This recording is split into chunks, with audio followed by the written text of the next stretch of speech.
I had my own suspicion for a long time that there are people in this government who pretend to work for Uhuru Kenyatta, but they are just undermining him and disrespecting him.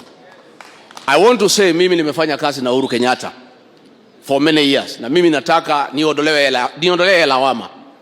The Uhuru Kenyatta that I know, the one I have worked with, cannot order police to tear gas the Church of Christ. Huyu Matiang'i rais umeamini wewe atakuja kuharibu legacy yako, kwa sababu kusema tear gas itupwe kwa maaskofu, to the anointed men of God, to Christians, it is creating disaffection against the president and his government. Wewe Fred Matiang'i, hata kama uko na njama ya kusimamisha William Ruto asikuje hapa katika Mount Kenya region, try other methods.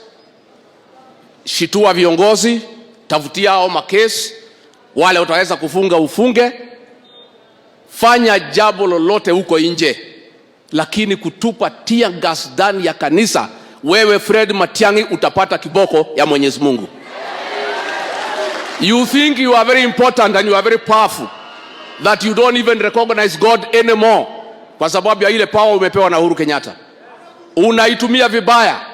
We have been told, police waliambiwa tupe tear gas hapa, wale wa Kristo wakakataa, wametafuta wengine, wale hapana jua Mungu ndio wametupa tear gas hapa. Na hata polisi wenyewe wanalalamika, wale wa Kristo vile wanatumiwa. Matiang'i mwenyewe ndio alikuwa anapiga simu hapa giving directions vile hii kanisa itashurutishwa na itatawanywa.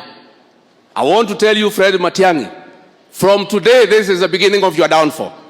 What you have done today to discredit the Church of Christ, to tear gas bishops and men of God, anointed men of God, to discredit the altar. Wewe Fred Matiang'i, you think you are very powerful, lakini utakutana na kiboko cha Mwenyezi Mungu.